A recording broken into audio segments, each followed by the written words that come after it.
बिस्मिल्लाहिर्रहमानिर्रहीम। अस्सलाम वालेकुम नाज़रीन, आज 10 मुहर्रम उल हराम यौम आशूर हज़रत इमाम हुसैन रज़ी अल्लाह तआला अन्हु और उनके साथियों की कुर्बानियों की याद दिलाता है। नवासा रसूल सल्लल्लाहु अलैहि वसल्लम हज़रत इमाम हुसैन रज़ी अल्लाह तआला अन्हु रुफ़क़ा की अजीम कुर्बानी को सलाम। नाज़रीन, मुल्क भर में यौम आशूर मजहबी अक़ीदत व एहतराम के साथ मनाया जा रहा है। नाज़रीन, मुल्क में दहशत गर्दी एक बार फिर सर उठाने लगी है। बन्नू और डेरा इस्माइल खान में दहशत गर्द हमलों में 10 फौजी जवान और 5 शहरी शहीद हो गए। ISPR के मुताबिक 15 जुलाई की सुबह 10 दहशत गर्दों के एक ग्रुप ने बन्नू छावनी पर हमला किया। सिक्योरिटी फोर्सेज ने इस हमले को नाकाम बना दिया, जिस पर दहशत गर्दों ने बारूद से भरी गाड़ी छावनी की दीवार से टकरा दी। इस धमाके में 8 बहादुर जवान शहीद हो गए। क्लियरेंस ऑपरेशन हुआ और इस ऑपरेशन में तमाम दहशतगर्दों को मार दिया गया। दूसरा अफसोसनाक वाक़या DI खान में पेश आया, जिसमें 5 बेगुनाह शहरी शहीद हो गए। क्लियरेंस ऑपरेशन में तीनों दहशतगर्दों को हलाक कर दिया गया, जबकि इस कार्रवाई के दौरान 2 बहादुर जवान भी शहीद हुए। नाज़रीन, ISPR का यह कहना है कि दहशतगर्दी की घिनौनी कार्रवाई हाफिज गुल बहादुर ग्रुप ने की है और ये ग्रुप अफगानिस्तान से काम करता है। पाकिस्तान ने अफगान हुकूमत के साथ मुसलसल अपने तहफ़्फ़ुज़ात का इजहार किया और कहा है कि अफगानिस्तान की अबूरी हुकूमत ऐसे अनासर के खिलाफ मुअस्सर कार्रवाई करे। नाज़रीन, मुल्की सिक्योरिटी इंतहाई अहम है और मुल्की सिक्योरिटी के लिए पाक फ़ौज की लाजवाल कुर्बानियों को कभी भी फरामोश नहीं किया जा सकता। लेकिन क्या कभी दहशत गर्दी का खात्मा मुमकिन होगा? हम इस पर बात करेंगे। हम ये सवाल भी उठाएंगे कि दहशत गर्द हमलों में ये इजाफे की वजह क्या है। इसी मुनासिब आज एक्सपर्ट्स के लिए पहला और बड़ा सवाल, दहशत गर्दी से मुल्क कब पाक होगा? इस पर हम बात करेंगे। पैनल का तारुफ करवा दूं। प्रोग्राम में मेरे साथ हैं आमिर इलियास राना साहब, फैसल हुसैन साहब, नवीद हुसैन साहब, मोहम्मद इलियास साहब और शकील अंजुम साहब। मैं आप सबको खुश आमदीद कहूँगी। नवीद साहब, आपसे मैं आगाज़ कर रही हूँ। चूँकि दहशत गर्दी में तो बहुत सी कुर्बानियाँ पाकिस्तान ने बहुत पहले भी दी और अब जो एक इजाफा देखने में आया खैबर पख्तूनख्वा और बलूचिस्तान में, हुकूमती सतह पर क्या इकदाम हुए या नहीं, ये एक अलग बहस है। लेकिन जिस तरह से पाक फ़ौज के जवान इन तमाम कार्रवाइयों में शहीद हुए और इन बहादुर जवानों को हम सलाम पेश करते हैं। नवीद साहब, क्या ऐसा मुमकिन है? क्योंकि हम जब भी बात करते हैं मुल्की सिक्योरिटी इंतहाई अहम है।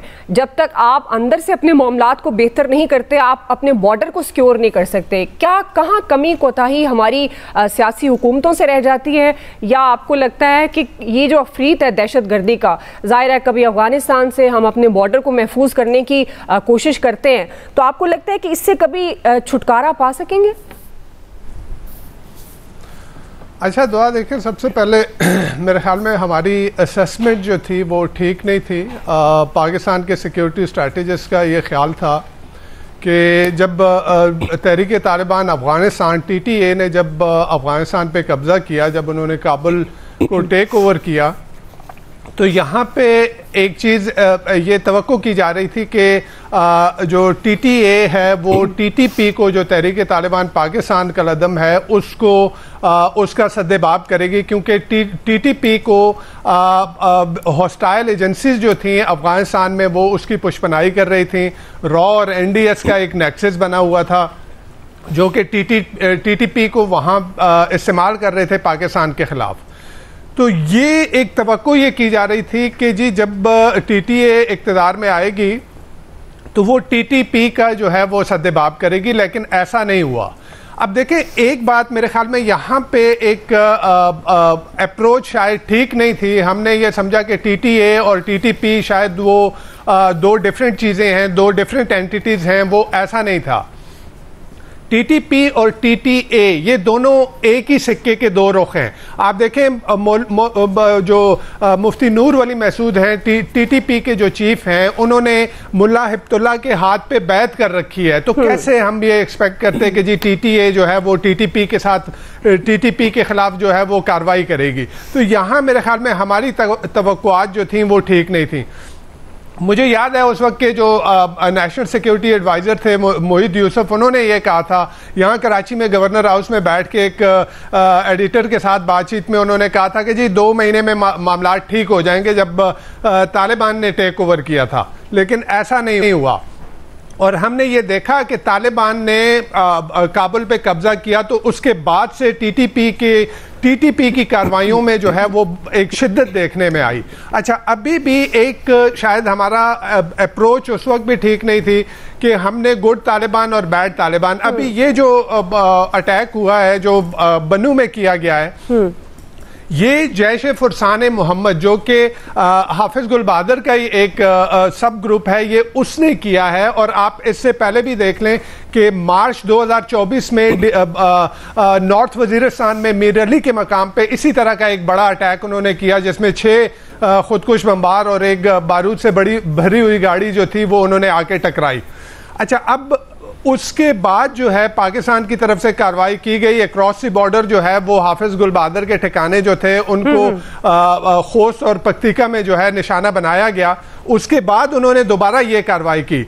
अभी पिछले दिनों बात ये सामने आ रही थी कि जी मुफ्ती नूर वली महसूद ने कहा कि जी हम मुज़ाकरात के लिए तैयार हैं। मेरे ख्याल में मुज़ाकरात अब टीटीपी से नहीं करने चाहिए, क्योंकि मुज़ाकरात जब भी टीटीपी के साथ किए गए तो उसने टीटीपी को तक़वियत दी, उसने उसको फर्दर मजबूत किया। अब हम देख लें काबुल के टेक ओवर के बाद जब हमने मुज़ाकरात टीटीपी के साथ शुरू किए तो वो टीटीपी जो है वो मज़ीद मजबूत हो गई।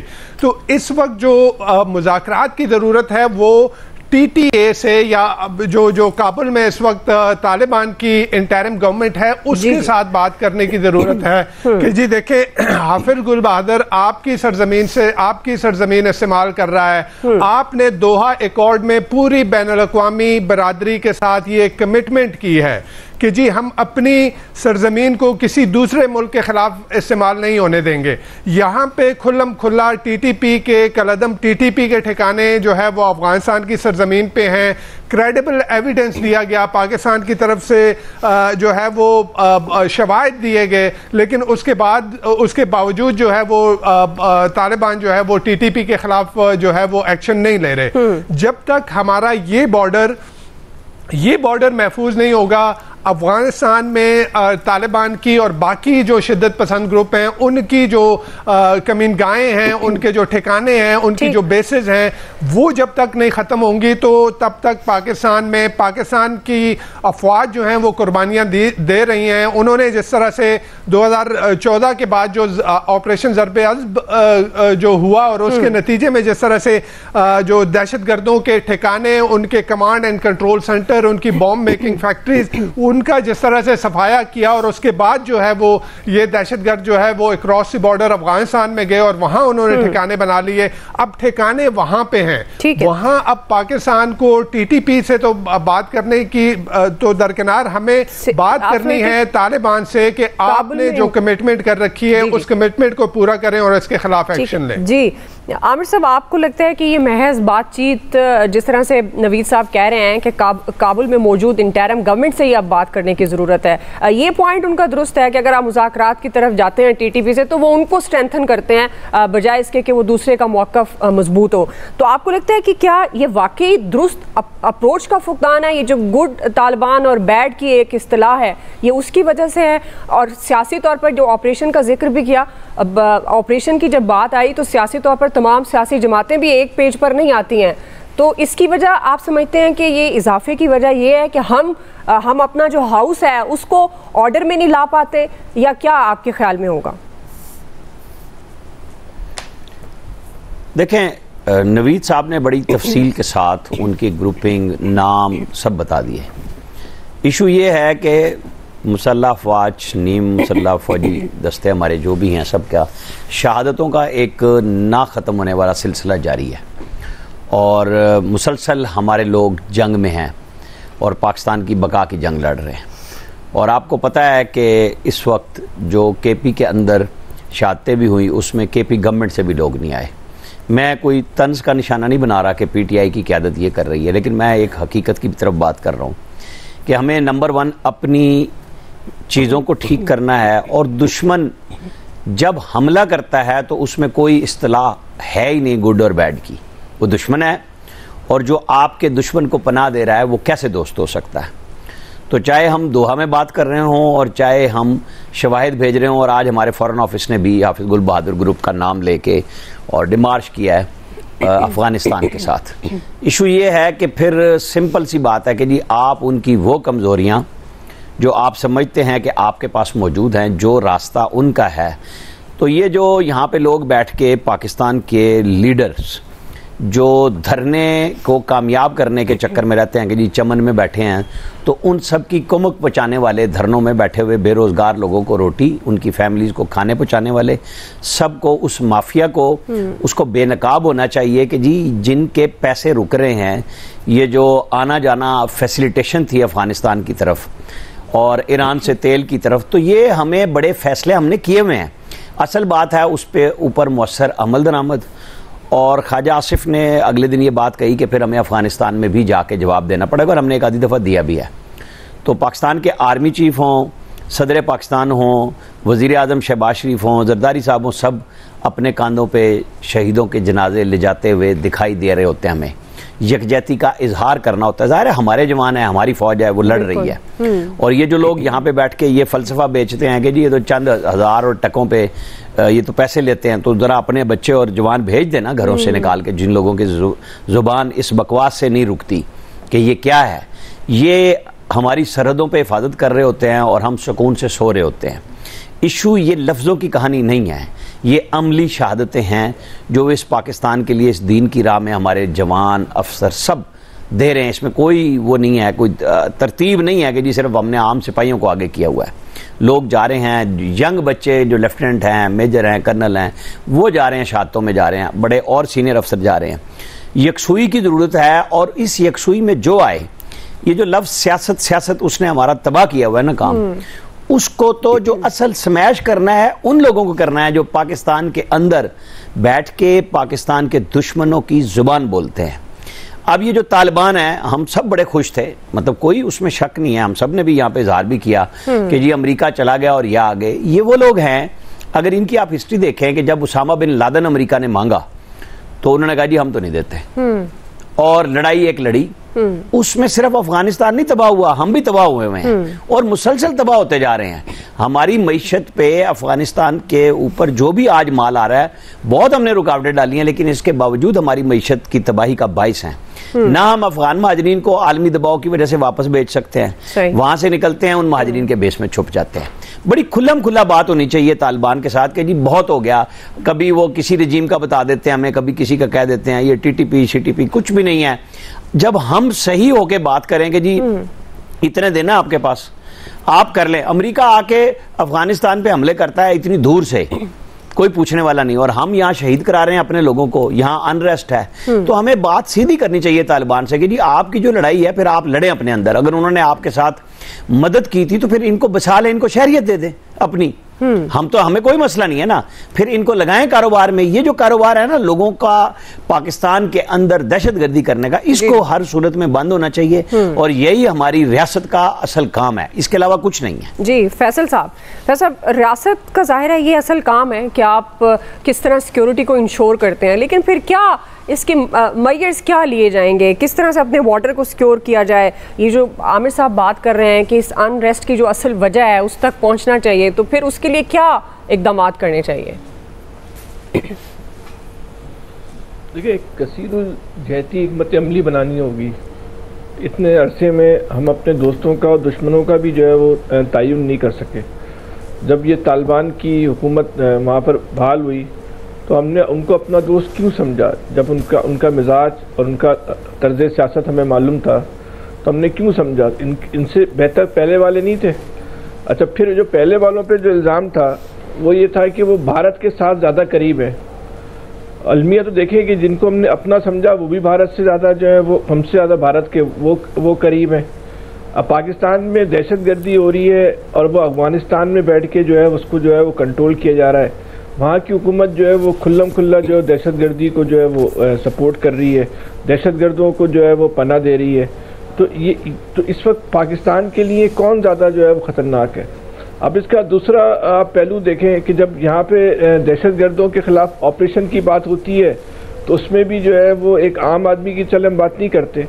ये जो कौमी सतह की जो सियासी जमातें हैं वो भी जो है एक पेज पे जो है वो जमा नहीं हो पाती, एक पेज पे नहीं खड़ी हो पाती। क्यों नहीं खड़ी हो पाती? आखिर वजह क्या है इसका? इस पे जो है ना वो तमाम लोगों को जो है ना वो गौर करना होगा। कम से कम जो कौमी सलामती का इशू है, जो दहशतगर्दी का इशू है, इस पे तो कौम का और रियासत का और सियासतदानों का एक मौक़िफ़ होना चाहिए।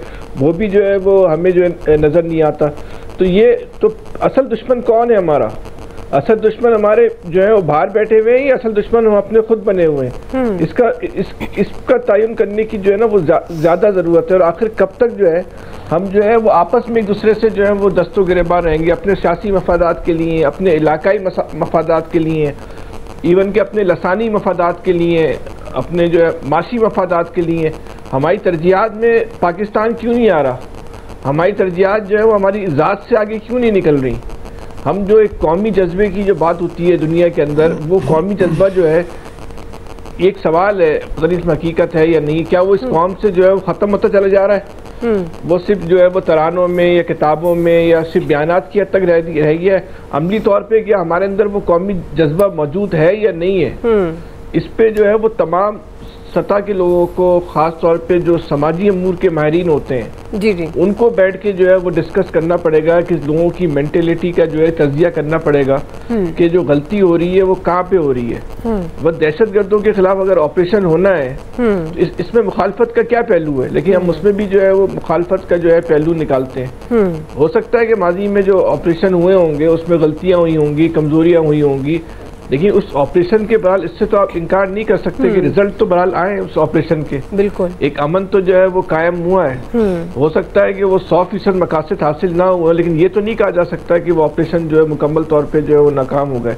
अगर इस वक्त पाकिस्तान को एक नए ऑपरेशन की ज़रूरत है तो ऑपरेशन जो है उसको करना चाहिए, लेकिन उसको करने से पहले तमाम लोगों को एक पेज पे आके एक आवाज़ होके जो है उस ऑपरेशन के साथ जो है वो खड़ा होना पड़ेगा। और उस ऑपरेशन में, माजी के ऑपरेशन में जो गलतियां हुई हैं उसमें कोशिश करनी चाहिए हम गलतियों को ना दोहराएं, वरना जिस तरह मासूम लोग मर रहे हैं ये मरते रहेंगे और ये दहशतगर्दी की जो लहर है पे वो किसी एक सूबे तक महदूद नहीं रहेगी।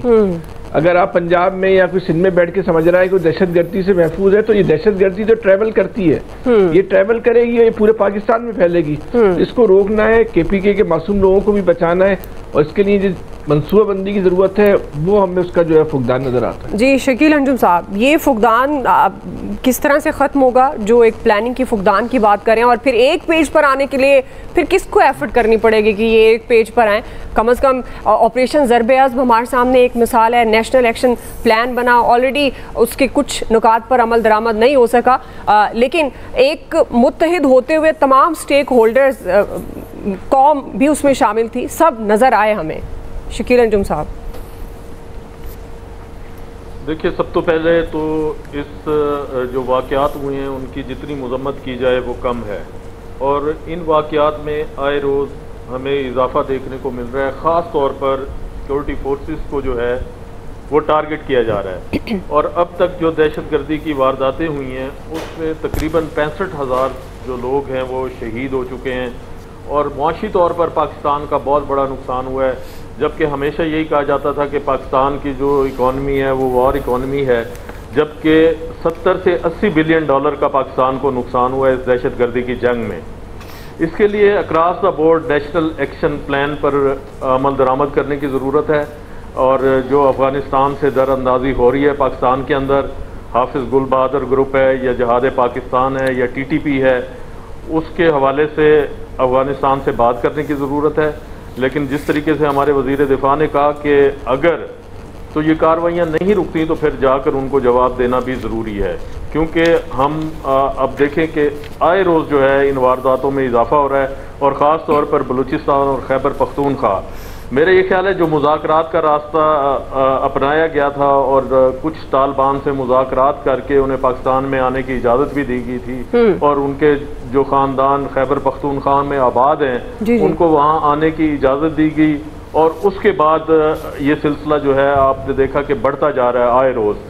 और अगर अफ़गानिस्तान से कोई प्लानिंग होती है, हमला होता है, उसके ठोस शवाहिद हमारे पास मौजूद हैं, चाहे वो बशाम में चीनी इंजीनियर्स पर हमला हो, दासुर डैम हो, ये बनू वाला हमला है, बाकी जो हमले हुए हैं, ठोस शवाहिद हमारी सिक्योरिटी फोर्सेस के पास मौजूद हैं कि तमाम की तमाम तर प्लानिंग अफ़गानिस्तान से की जाती है, लोग अफ़गानिस्तान से आते हैं। लेकिन सवाल ये पैदा होता है कि इन लोगों के फैसिलिटेटर तो पाकिस्तान में मौजूद हैं, जाहिर है वो अफ़गानिस्तान से आकर इतनी बड़ी कार्रवाइयाँ नहीं कर सकते, तो ये फैसिलिटेटर कौन है, उनके खिलाफ सख्त एक्शन होना चाहिए और जो नेशनल एक्शन प्लान है उस पर अमल दरामद होना चाहिए। और अक्रॉस द बोर्ड जिस तरह हमने ज़रब अज़ का ऑपरेशन किया था, बिल्कुल उसी तरह इनके ठिकानों पर बम्बारमेंट होनी चाहिए और इनको ख़त्म कर देना चाहिए, इनके ठिकानों को।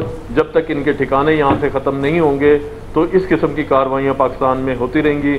मैं ये समझता हूँ कि एक नए ऑपरेशन की जो ऑपरेशन शुरू होने जा रहा है, अज़्म इस्तेहकाम पाकिस्तान, उसको फौरी तौर पर शुरू करना चाहिए। उस पर किसी को भी इख्तलाफ नहीं करना चाहिए, तमाम सियासी जमातों को बैठना चाहिए।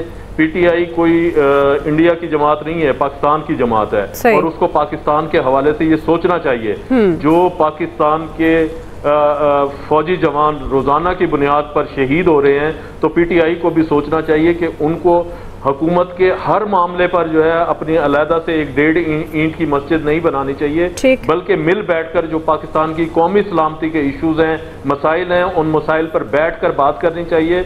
और ये ऑपरेशन बिला ताखीर फौरी तौर पर शुरू होना चाहिए ताकि इस किस्म की जो दहशतगर्द की कार्रवाइयाँ हैं जो अफगानिस्तान की सरजमीन इस्तेमाल हो रही है, उसको फौरी तौर पर रुकना चाहिए ताकि हमारा मुल्क, हमारा मुआशरा, हमारी छावनियाँ, हमारे जवान जो है वो महफूज रह सकें। जी इलियास साहब, कब मुल्क दहशतगर्दी की ये जो एक अफरीत है इससे पाक होगा, निजात मिलेगी? देखिए, इसके लिए तो कि जो है ये जो ऑपरेशन जो स्टार्ट किया जा रहा है इसके मुताबिक बिल्कुल इसीलिए तो ये शुरू किया जा रहा है क्योंकि दुश्मन जो हैं वो सरहद पार बैठ के प्लानिंग कर रहे हैं, रोज़ आए ना आए कोई ना कोई प्लानिंग करके पाकिस्तान को नुकसान पहुंचाने की कोशिश करते रहते हैं। और ये देख लें अभी हाल ही बन्नू में और DI खान में जो हुआ है और इसमें कीमती जो जाने हुई हैं, शहीद हुए हैं हमारे जवान, ये इसी वजह से इनकी शहादत की वजह से ही कुर्बानी है, इनके खून की वजह से ही ये सारा इसी तरह है कि इन्होंने अपनी जान नजराने पेश किए। और ये रोज़ आप देखेंगे रोज़ कोई ना कोई ऐसा वाक़या पेश आता रहता है। तो इसके लिए ये है कि हमारे सरहदों पर जो जवान हैं वो बहादुर बैठे हुए हैं और इनका मुकाबला कर रहे हैं। और ये ऑपरेशन है, जैसे ये आजकल मौसम है तो उन्होंने प्लानिंग करके रखी हुई है कि किसी ना किसी तरीके से पाकिस्तान को नुकसान पहुंचाते रहें। और ये इसके लिए जो है कि हमारी गवर्नमेंट को भी चाहिए कि बातचीत तो करके देख ली, इस बातचीत का तो कोई मुज़ाकरात का कोई फ़ायदा नहीं हुआ क्योंकि उनसे बात करते हैं तो इसके लिए उन्होंने जवाब भी देख लिए। तो ये जंग एक मुस्तकिल ये जंग है, इसके लिए लड़ रहे हैं, उनको ख़त्म कर रहे हैं। तो ये इसके लिए है कि इसको प्लान जो किया है ऑपरेशन जो अब रिसेंटली इन्होंने तो अज़्म इस्तेहकाम पाकिस्तान, तो इसके लिए जो है इसको प्लान को इसको देख रहे हैं कि सरहदों पर, क्योंकि हमारा एक बॉर्डर बहुत खुला है, बॉर्डर है ईरान से, अफ़गानिस्तान से और इंडिया की साइड से। तो यहाँ हमेशा जो है कि क्योंकि कोई भी जो देख लें, इंडिया भी देख लें, वो भी बैठ के कहीं ना कहीं उसके सबूत भी मिले कि वो बाहर मुल्कों में बैठ के कहीं ना कहीं प्लानिंग करते रहते हैं। और अब भी जो हो रहे हैं तो इसके पीछे कहीं ना कहीं उनको फंडिंग कुछ ना कुछ करके उनके लिए सहूलतकार बनता रहता है, किसी न किसी तरह पाकिस्तान को माशी तौर पर, सियासी तौर पर और क्या कहते हैं दफाई तौर पर नुकसान पहुंचाने की कोशिश करता रहता है। तो इसी तरह अफगानिस्तान की गवर्नमेंट है, उससे बातचीत की गई, उनको बताया गया, लेकिन वो कहीं ना कहीं आके ये ग्रुप्स वगैरह आके काम करते रहते हैं, पाकिस्तान को नुकसान पहुंचाने की कोशिश करें। और बिल्कुल ठीक है, अगर इनको इधर ही काबू ना किया गया तो ये लहर है दहशतगर्दी की, ये पूरे मुल्क में फिर जाती है और इसका माजी में भी हम भुगत चुके हैं। इसके लिए तो बिल्कुल एक बड़ी जंग लड़ी है पाकिस्तान ने और एक तवील जंग लड़ी, इसमें कीमती जानें गई हैं, माशी तौर पर नुकसान हुआ जो भी। तो अब इसको रोकने की ज़रूरत है कि अभी इनको रोक लिया जाए और पाकिस्तान को एक इनसे इस दहशतगर्दी के नासूर से पाक किया जाए। और इसके लिए हमें बिल्कुल आपको सारी सियासी जमातों को मिलकर मुत्तहिद होना पड़ेगा और मुत्तहिद होकर इसके साथ अपना काम करना पड़ेगा। तमाम सियासी जमातों को मुतना पड़ेगा, एक पेज पर आना पड़ेगा और ऑपरेशन ज़रब अज़्म की तरह की किसी ऑपरेशन की सख्त ज़रूरत है। और उसके लिए तमाम जब तक स्टेक होल्डर्स एक पेज पर नहीं आएंगे और जिस तरह से वज़ारत ख़ारजा ने सख्त रद्द-ए-अमल का इजहार किया है, अफगान हुकूमत बन्नू हमले की मुकम्मल तहकीकात करे, ये मुतालबा भी किया है। तो इससे आगे जिस तरह से एक्सपर्ट्स का ये कहना कि इस पर अफगान हुकूमत को भी एक्शन लेना चाहिए और मुज़ाकरात की हद तक बात नहीं रहनी चाहिए, बल्कि प्रैक्टिकली ये पॉलिसी चेंज है या अप्रोच का जो फ़र्क है इसको ख़त्म करके इस मामले की संजीदगी को देखना चाहिए ताकि ये जो एक नासूर है दहशतगर्दी का ये मज़ीद ना बढ़े। अभी एक ब्रेक लेंगे नाज़रीन, क्विकली ब्रेक से वापस आएंगे। हम कुछ सियासी मामलात पर बात करेंगे, ख़ासतौर पर एडहॉक जजेस की तैनाती का मामला है। तहरीक इंसाफ ने इसकी मुखालफत कर दी है। अक्टूबर नवंबर की बात हो रही है कि बड़े इंपॉर्टेंट मंथ हैं, ये भी कहा जा रहा है कि ये हुकूमत जो है वो जा सकती है। तो हम सवाल ये उठाएंगे अपने एक्सपर्ट्स के सामने, क्या हुकूमत अक्टूबर के बाद गैर महफूज हो जाएगी? राय लेंगे ब्रेक के बाद। मैं आपको बताना चाहता हूँ कि ये अक्टूबर नवंबर का इंतजार करें, उसके बाद ये पार्लियामेंट से जो 8 फरवरी वाला इलेक्शन है उसको भी अटैक करेंगे। ये एक एजेंडा है जो फॉलो किया जा रहा है, वो इंसाफ पे मबनी है या इंसाफ पे मबनी नहीं है, वो आइन के मुताबिक है या आइन पे मुताबिक नहीं है। नाज़रीन, ख्वाजा आसिफ को आप सुन रहे थे। मखसूस नशिस्तों के फैसले के बाद ये सोचा जा रहा था कि मुल्क की सियासत में एक ठहराव आएगा, लेकिन हालात उसके बरक्स हैं। सुप्रीम कोर्ट के फैसले के बाद हुकूमत की तरफ से कुछ ऐसे फैसले सामने आए जिसके बाद सियासी भूंचाल में इजाफा हुआ। चीफ जस्टिस काजी फायज ईसा ने सुप्रीम कोर्ट में एडहॉक जजेस की तैनाती के लिए एक तरफ जुडिशल कमीशन का इजलास 19 जुलाई को तलब किया है, जिस पर पाकिस्तान तहरीक इंसाफ ने वो मुखालफत कर रही है। PTI चेयरमैन बैरिस्टर गौहर ये कह रहे हैं कि सुप्रीम कोर्ट में 4 एडहॉक जजेस की एक साथ तकर्री कोई मिसाल नहीं मिलती। उन्होंने ये भी कहा कि खदशा है कि इस इकदाम का मकसद PTI की मखसूस नशिस्तों से मुतल्लिक है। तो दूसरी तरफ गवर्नमेंट अपने फैसलों के बोझ तले दबती नजर आ रही है। पाकिस्तान तहरीक इंसाफ पर पाबंदी के फैसले के बाद पार्टी के अंदर भी एक तकसीम नजर आती है, जिसका मुजाहरा नायब वज़ीर आज़म इसहाक डार कर चुके हैं। वो ये कह चुके हैं कि PTI पर पाबंदी का फैसला अभी हतमी नहीं। वज़ीर इत्तलात ने जो ऐलान किया उस पर सियासी जमातों और इत्तेहादियों से मुशावरत करेंगे। नाज़रीन, वज़ीर दफ़ा ख्वाजा आसिफ, जिन्हें आप सुन भी रहे थे, वो ये कह रहे थे कि तहरीक इंसाफ की तरफ से अक्टूबर नवंबर का इंतजार है, फिर 8 फरवरी वाले इलेक्शन को भी हदफ बनाया जाएगा। PTI को वो कुछ दिया गया जो उन्होंने मांगा नहीं। उन्होंने ये भी कहा कि एक एजेंडा है जो फॉलो किया जा रहा है। नाज़रीन, इसी मुनासिब आज हम ये सवाल उठाएंगे कि एडहॉक जजेस का मामला, क्या जिस तरह तहरीक इंसाफ इस पर की मुखालफत कर रही है और ये कहा जा रहा है कि नून लीग की ये सियासी चाल है, तो क्या वाकई ये सियासी चाल है?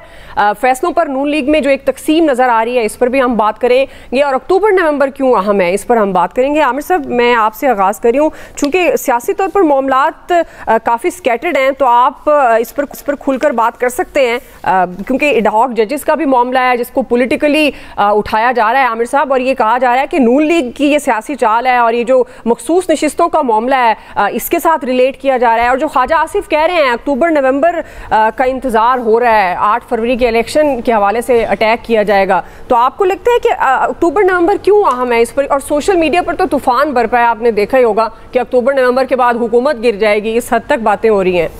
आमिर साहब, हम बात वही है कि दायरे के सफ़र में हैं और नई गलती नहीं करनी, पुरानी गलतियां करनी है। और पिछले साल सितंबर अक्टूबर हो रहा था कि जी काजी साहब आएंगे तो PMLN के लिए सब कुछ ठीक हो जाएगा और फ़ौज के लिए सब कुछ ठीक हो जाएगा। अब ख्वाजा आसिफ कह रहे हैं कि वो PTI के लिए, क्योंकि अक्टूबर में काजी फायज़ ईसा ने चले जाना है और आ जाएंगे मंसूर अली शाह साहब, वो बड़े अच्छे जज हैं, इसमें तो कोई शक नहीं। वो पार्टीबाजी से भी हैं, मुस्तस्ना हैं मेरी राय में। लेकिन वो जो फ़ैसला उन्होंने मुकम्मल इंसाफ सिर्फ PTI को देने की सूरत में उनकी सरबराही में 8 जजों ने दिया है, उसके ऊपर तो हम फेयर कमेंट कर सकते हैं ना कि जो पार्टी नहीं थी, दरख्वास्त देंदा नहीं थी, उनका वकील सलमान अकरम राजा आखिरी दिन ये कह रहा था आप ये सीटें सुन्नी इत्तेहाद कौंसिल को दे दें, और फैसला आने के बाद अली ज़फ़र कहते हैं कि जो हमें तवक्को नहीं थी हमें वो कुछ मिल गया। तो ये चीज़ें जजमेंट और जजेस की तरफ इशारा उनकी अपने लोग कर रहे हैं जिनकी फेवर में फ़ैसला आया। मुखालफिन ने तो ये करनी है बात, ये बड़ा ट्रिकी काम है। लेकिन एक मेरी बिल्कुल क्लियर है, मैं कल भी कह रहा था कि एडहॉक जजेस के आने की सूरत में भी रिव्यू में वो नहीं बैठ सकते, वो 13 जजेस ही बैठेंगे, उनका इससे कोई ताल्लुक नहीं होगा। हाँ, अभी देखें 12-13 सितंबर तक जाके सुप्रीम कोर्ट छुट्टियों पे है, मुख्तलिफ बेंचेस आएंगे, फुल कोर्ट अवेलेबल ही नहीं है। और जब फुल कोर्ट अवेलेबल होगी उस वक्त तक शायद फैसला आए। कुछ लोगों का ख्याल ये है कि तफसीली फैसला भी शायद काजी साहब की रिटायरमेंट के बाद आए। आपको पता है मंसूर अली शाह ने भी असम्बली तोड़ने, वो उन्होंने उमर अता बंदयाल ने जिस दिन शहबाज शरीफ ने असम्बली तोड़ी थी उससे अगले दिन कुछ फैसले इशू करने शुरू कर दिए थे कि वेट कर रहे थे। अब ये अपने चीफ जस्टिस का इंतजार करेंगे, नहीं करेंगे। ये 8 जजेस तो यकसू हैं, लेकिन इसमें उन्होंने आर्टिकल 187 जो जिस तरीके से मुकम्मल इंसाफ एक पार्टी के हक में दिया है वो 184(3) के बगैर हो नहीं सकता। और उसके लिए इसी बेंच के 8 में से 5 मेंबर कह चुके हैं कि वो प्रैक्टिस एंड प्रोसीजर एक्ट के तहत ही लग सकता है। ये बड़ा सवाल है और वो लगता है तो फिर अपील बनती है और अपील फुल कोर्ट की होती नहीं है। नहीं बैठेंगे बेंच में, अगर ऐसी सिचुएशन आती तो क्या ये चीफ जस्टिस की सवाबदेही नहीं होगी? अगर वो चाहेंगे तो वो बैठ भी सकते हैं। अगर मैं गलत हूं तो आप इसको नहीं, मैं इसी तरफ आ रहा हूं। अगर वो 184(3) का नफूज किया है उन्होंने कि हमने वो लगा के 187 के तहत मुकम्मल इंसाफ फराम किया है, जो नेचुरल जस्टिस के भी खिलाफ है कि जिन लोगों को आपने निकाला है उनको सुना भी नहीं, जो आया ही नहीं, सिर्फ उसी को आज खुद बना के और आपने सुन भी लिया। तो अगर ये 184(3) लगाया तो फुल कोर्ट 13 जजेस पे थी, तो ये 13 जजेस नहीं बैठ सकते उस कानून के तहत, और फिर आप एडहाक भी लगा लें तो फिर 8 जज बनते हैं। ये एक ऐसे क्वेश्चंस हैं जो अभी इलेक्शन कमीशन भी उठाएगा कि आइन 3 दिन कहता है जब इलेक्शन हो जाए। आपने आइन को रिवर्स बैक डाला, 8 जजेस की मर्जी है ना, उन्होंने कर दिया, 3 दिन की बजाय 15 दिन दे दिए, ये भी उनकी मर्जी है। और उसका फैसला ये दिया कि कोर्ट की बजाय हमारे चैम्बर में आ जाए, चाहे इलेक्शन कमीशन आए या कुछ आए, वो कल बैठेंगे। ये इतना सादा काम नहीं है कि फैसला आ गया है तो वो इतनी सादगी से ही नाफिज भी हो जाएगा, मुझे बिल्कुल नहीं लग रहा। हम अनारकी में हैं, हम मजीद हेड ऑन पे जाएंगे। पार्लियामेंट वर्सेस जुडिशरी होगा और उसमें एग्जीक्यूटिव खड़ी होगी पार्लियामेंट के साथ। पहले 14 मई के इलेक्शन पे हम देख चुके, 27 सफ़े का फैसला दिया जज साहिबान ने। क्या हुआ उस फैसले का कि 14 मई को इलेक्शन नहीं कराए थे, क्या हो गया? ये बात होती है कि जी आप या तो ये मुकम्मल इंसाफ देते हुए, जब अतर मिनल्ला साहब कह रहे थे कि जी ये 2018 में PMLN के साथ भी हुआ, तो फिर सबको यही बेंच बुला लेता, यही फुल कोर्ट बुलाती, रिटायर्ड जजों को भी, रिटायर्ड जर्नलों को भी, जो उस वक्त सहूलतकार थे। बाकी तो आज है ना कि यार बैठो, अब बैठ के तय करो इस गंद को जो फैलाया है सब ने मिल के। ये अदलिया भी उसमें शामिल है, उसमें हमारी स्टैब्लिशमेंट भी शामिल है, उसमें हमारे सियासतदान भी शामिल है, उसमें सिविल ब्यूरोक्रेट भी शामिल है, उसमें मीडिया भी शामिल है। ये किसी एक को आप अलग करके नहीं कर सकते कि हमने एक बंदे को इंसाफ दे दिया तो ये मुल्क में दूध शहद की नहरें बह जाएंगी, नहीं बहेंगी। ये अब जज साहिबान के कंधों पे बड़ी भारी जिम्मेदारी आई है कि इस फैसले को इंप्लीमेंट कराएं। इंप्लीमेंटेशन के लिए मुतलका हाई कोर्ट ने एग्जीक्यूट करना होता है, वो है इस्लामाबाद हाई कोर्ट। यहां पहले भी ओवरसाइट किया, इस्लामाबाद हाई कोर्ट को जीरो किया और एक जज पनामा से बैठ गए जाके कि जनाब मैं एहतसाब अदालत को देखूंगा। अब 8 जज साहिबान ने कहा हम बैठ के देखेंगे चैम्बर में। ये आइन की स्कीम में तो कहीं शामिल नहीं है। अल्लाह जाने कैसे होगा, मुझे तो कोई समझ नहीं आ रहा। अब फैसल जाहिर सोचा तो यही जा रहा था जो अभी आमिर साहब भी कह रहे हैं, लेकिन ये जो इदारों में तकसीम अब नजर आ रही है, जो कि पहले भी थी अब बढ़ती हुई नजर आ रही है, तो ये कितनी खतरनाक होगी? क्योंकि इस फैसले के बाद ये तवक्को हो रही थी कि मामलात अब आगे बढ़ेंगे, अब सियासी इस्तेहकाम की तरफ बातें आएंगी और गवर्नमेंट भी कुछ अपनी कारकर्दगी की तरफ फोकस करेगी, लेकिन अब जो माहौल है ये तो मजीद कशीदा होता हुआ नजर आ रहा है। फैसल साहब, नहीं, कशीदगी तो लोगों के हाथ में होती है ना, कि किसी भी चीज़ को चाहे आप सुकून से हल कर लें या किसी भी चीज़ को चाहे उसको कशीदा बना दें। अब ये तो इंसान के अपने हाथ में, अगर लोगों ने ये तय किया हुआ है कि चीज़ों को पुरअमन अंदाज में नहीं चलाना तो ठीक है, वो कशीदगी सही है। तो कशीदगी का नुकसान किसको होगा? ये जो इस पाकिस्तान के जो मसाइल हैं, ये कशीदगी का ही तो शाखसाना है, और क्या है? इसकी कीमत हम और आप भी अदा कर रहे हैं, पाकिस्तान भी अदा कर रहा है, और मुस्तकबिल में भी जो हालात हैं, जो ताकतवर लोग हैं, जिनके हाथ में इख्तियार है, कानून है, आइन है, अगर वो एक संजीदा रविश इख्तियार करने को तैयार नहीं है तो ये हालात और ख़राब होंगे, और ख़राब होंगे तो फिर कीमत कौन अदा करेगा? मज़ीद हमने अदा करनी है, जो जिनकी अब इस्तेदाद भी नहीं रही अदा करने की, वो फिर भी जो है वो अदा करेंगे। ये अगर 8 फरवरी को गड़बड़ नहीं होती तो सारे मसाइल नहीं होते ना। अब इस सारी चीज़ों के ना ये सियासी पहलू हैं, इनको आप सियासी बुनियादों पर देखेंगे, इतना आसान नहीं है जितना जो है वो नज़र आ रहा है। ये सीटें जो है वो सुन्नी इत्तेहाद कौंसिल की नहीं छीनी गई थी कि सुन्नी इत्तेहाद कौंसिल को जो है वो माल गनीमत में जो है वो दे दी जाती है। एक लॉजिकल फैसला है, आमिर साहब उसके आइन और कानून के हवाले दे रहे हैं, लेकिन इसका जो सियासी मामला है उस पहलू को तो देखें ना। सीटें किसकी छीनी गई थी? लोगों ने जो वोट डाला था 8 फरवरी को, वो सुन्नी इत्तेहाद कौंसिल को डाला था, चाहे वो आज़ाद उम्मीदवार को, जो चीज़ें तलाश करके उनके इंतखाबी निशान तलाश करके जो वोट डाला था, वो सुन्नी इत्तेहाद कौंसिल को वोट डाला था, तहरीक इंसाफ को वोट डाला था। तहरीक इंसाफ के लिए तो वो हालात पैदा कर दिए गए थे कि वो सुन्नी इत्तेहाद कौंसिल में जाती, तो वो ये एक सियासी इशू था। तो ये फैसला तो जो एक सियासी मसाइल पे हुए थे उसको हल करने की तरफ बिल्कुल एक दुरुस्त कदम है, नज़र आता है वाज़ेह तौर पर। अब इसमें आप जो भी इसका हर आदमी का देखने का ज़ाविया है इसको आप किसी भी जो है वो ज़ाविये से देख लें। अच्छा, फिर ये फैसला अगर गलत आया या सही आया, इसका रिएक्शन क्या है कि तहरीक इंसाफ पे पाबंदी लगा देंगे? इसका रिएक्शन क्या है? हम उसको गद्दार करार दे देंगे? ये रिएक्शन है भाई। इसका रिएक्शन तो ये आप रिव्यू में जाएंगे तो बात समझ में आती है। उसके जवाब में आप ये प्रेस कॉन्फ्रेंस करते हैं कि हम तो जो पाबंदी लगाने जा रहे हैं इस फैसले की वजह से।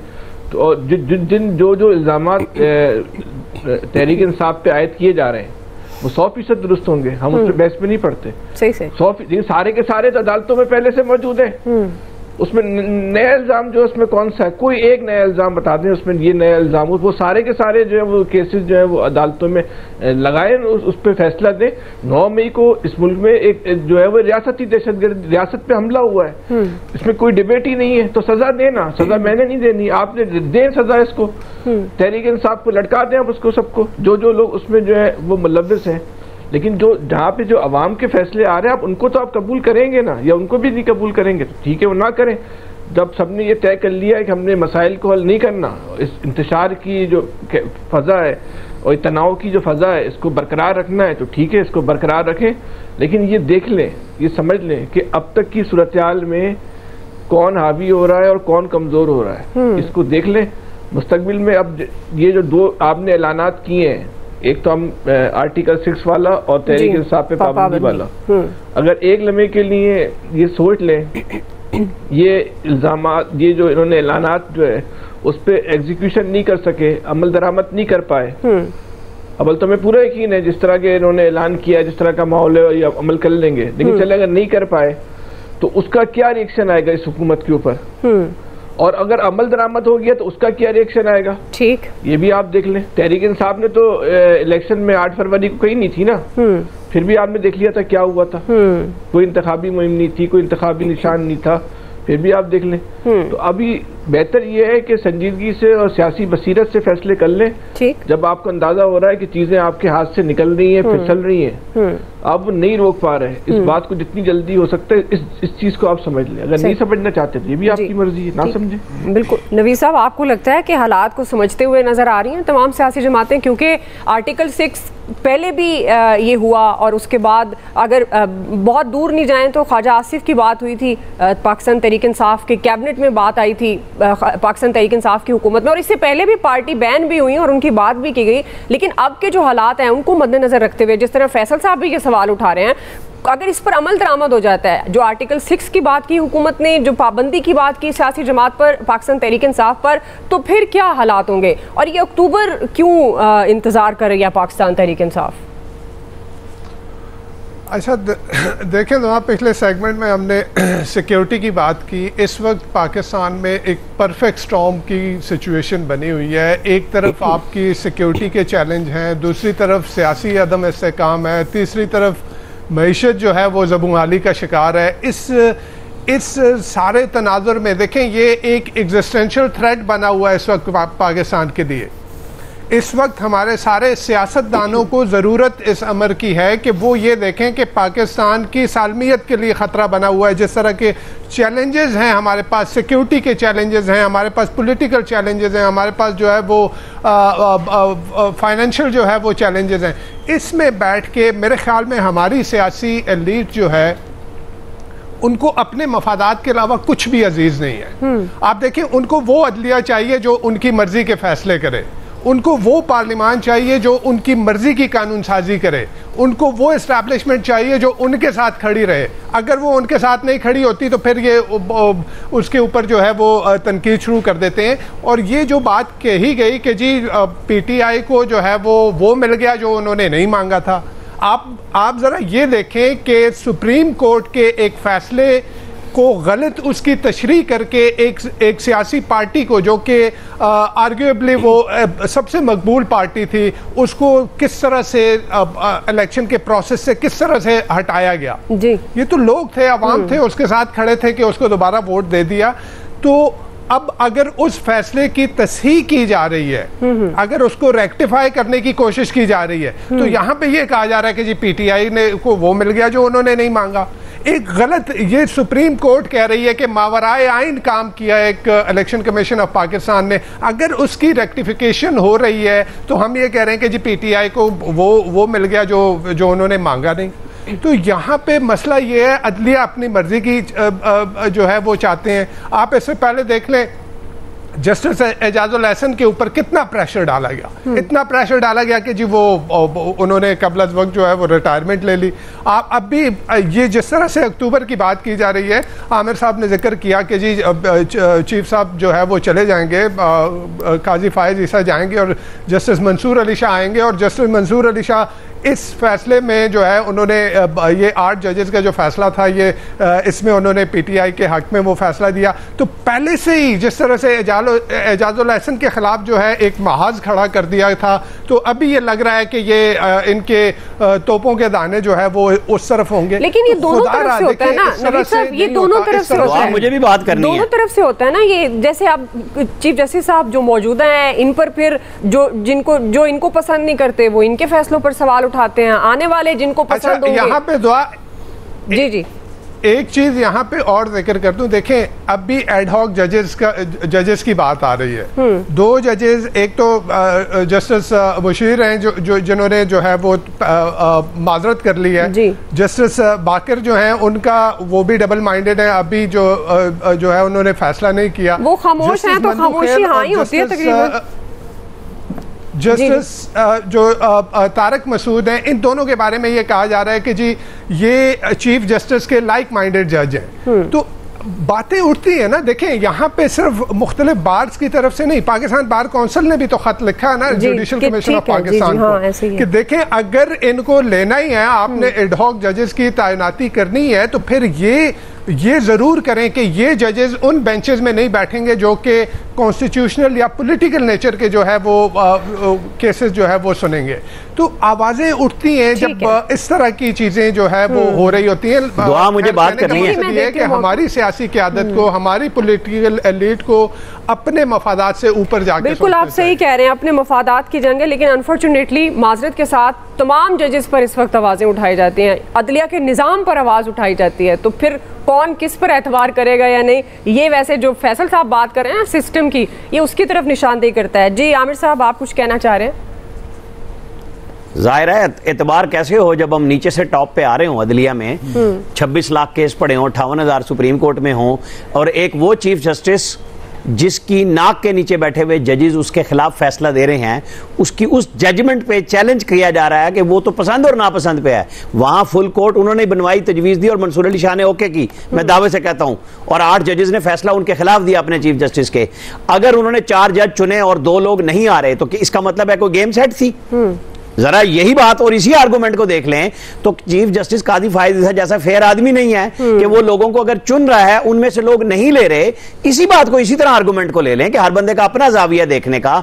3 दफा कहा गया कि जी जो नहीं मांगा गया तो भाई नहीं मांगा गया, वो दिया गया, वो पार्टी नहीं थी, दिया गया, फालतू दिया गया, इसीलिए उंगलियां उठेंगी कि भाई फिर वन वे इंसाफ नहीं होता, पूरा इंसाफ कह के आप एक पार्टी को नहीं दे सकते इंसाफ। अगली बात यह है कि क्या प्रैक्टिस एंड प्रोसीजर एक्ट में इन्हीं के फुल कोर्ट जजेस में लोगों ने उसको ओके करके कहा कि माजी से नहीं होगा, उन्हीं जजेस ने चीफ जस्टिस को वोट कम दिया।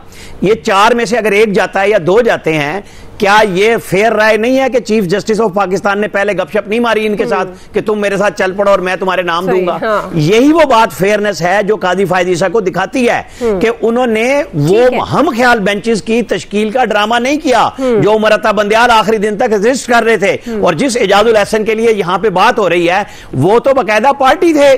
कभी ड्रामा होता था कि जी मेरे घर पे फायरिंग हो गई, वो सारे फैसले लिखते सुबह मोटो के, तुम सुबह शाम लो भाई साकिब निसार साहब मैं फैसले लिखूंगा।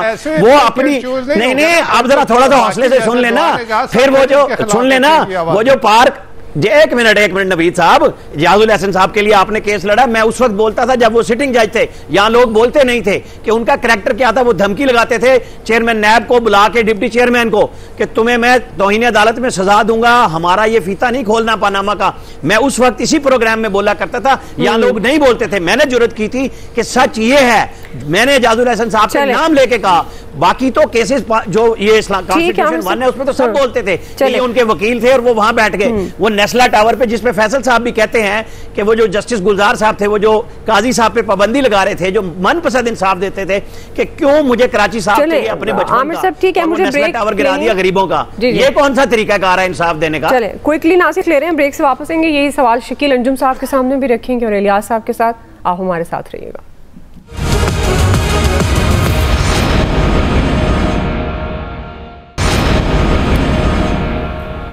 वेलकम बैक नाज़रीन। शकील अंजुम साहब, आप सारे सिचुएशन को किस तरह से देखते हैं? जो तहरीक इंसाफ पर पाबंदी का हुकूमती ऐलान है, उसके बाद तो एक नया महाज खुलता हुआ नज़र आ रहा है, लेकिन एडहॉक जजेस को लेकर, अदालती फैसलों को लेकर, क्योंकि फैसला आने के बाद तो ये उम्मीद की जाती है कि मामलात बेहतर हो जाएंगे, लेकिन अगर जिनके हक में आता है वो भी सवाल उठा रहे होते हैं, जिनके खिलाफ आता है वो भी सवाल उठा रहे होते हैं, तो फिर निज़ाम इंसाफ पर भी सवाल उठते हैं। और ये जो हमारा पॉलिटिकल सिस्टम है, जो तमाम सियासी जमातें इस वक्त स्कैटर्ड नज़र आ रही हैं, जो कि मुल्क को इस वक्त जरूरत है कि एक पेज पर बैठे, इन पर भी सवालात उठते हैं। शकील अंजुम साहब, देखिए तो एक पेज वाली तो कोई स्टोरी हमें दिखाई नहीं दे रही, ना माजी में हमें देखने को मिली, ना फ्यूचर में। अच्छा, जहाँ तक एडहॉक जजेस की तैनाती के हवाले से आपकी बात है, तो उसकी टाइमिंग को अगर आप देखें तो टाइमिंग सवालिया निशान है। अगर यही एडहॉक जजेस ये फैसला आने से पहले चीफ साहब जो है वो तैनात कर देते या उनके नाम दे देते, तो मेरे ख्याल जी नहीं करना था। और जो दूसरा ब्रीफ है पीटीआई या पाकिस्तान बार काउंसिल जो सवालिया निशान उठा रही है इनकी तैनाती के हवाले से कि ये जो अददी अक्सरियत है उसको पूरा करने के लिए किया जा रहा है, और खासतौर पर जो आने वाले बेंचेस बनेंगे, ये चीजें होंगी, तो उस हवाले से अगर देखा जाए तो फिर पीटीआई जो बयानियां बनाने में सबसे माहिर जमात समझी जाती है, और उसकी कामयाबी की बड़ी वजह भी यही है कि पीटीआई अपना बयानिया जो है वो खूबसूरत अंदाज में बनाती है और वो बयाना बेच भी देती है, अपना चूरन बेचती है। तो इस वक्त अगर हम जितनी भी बात करें, जो भी लॉजिक पेश करें, लेकिन बात उसी तरफ जाएगी। वो कहते हैं ना, बात तो सच है मगर बात है रुसवाई की। बात उसी तरफ भी जाएगी कि ये अददी अक्सरियत को पूरा करने के लिए जजेस को शामिल किया जा रहा है। और जहाँ तक बात की ख्वाजा आसिफ ने अक्टूबर और नवंबर की, तो अक्टूबर में नए चीफ जस्टिस की तैनाती है, नवंबर में अमेरिकन इलेक्शन है।